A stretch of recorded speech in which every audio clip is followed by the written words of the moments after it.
Explain construction of forced blast oil circuit breaker with a figure.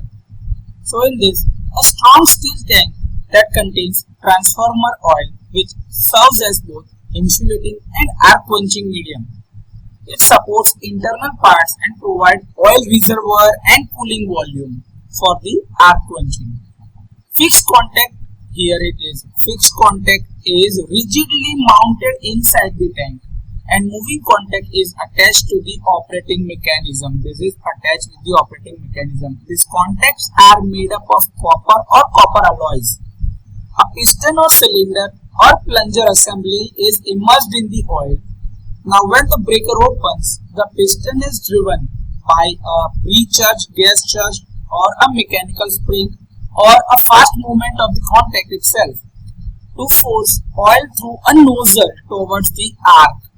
So when this contact separates and this is the opening from where the oil immersed, this is the characteristic forced blast element, means the blast pressure is provided independently of the arc itself due to this piston arrangement, piston movement, this piston movement available here. So this piston moves in downward direction, these are interlinked with together. This moving contact is separate out and this piston goes downward, so the oil flows in this direction towards the arc. A-shaped passage or nozzle that converts piston motion into the high-speed jet of oil directed across the gap where the arc forms. Nozzle geometry contracts the oil flow and creates strong dielectric strength or recovery across the arc path. Now after the oil jet drives the arc is elongated and cooled inside the arc splitter structure, that is a metallic plates or insulating barriers connected or they constructed to split the arc or elongate the arc, where oil vapor and decomposed gases help extinguish the arc. Porcelain or epoxy insulator supports the live parts and isolate them from the grounded tank. External bushings are also provided for the connection purposes for the transmission line or the bus bars. The mechanical linkages, springs and tripping device that move the moving contact and simultaneously actuate the blast piston.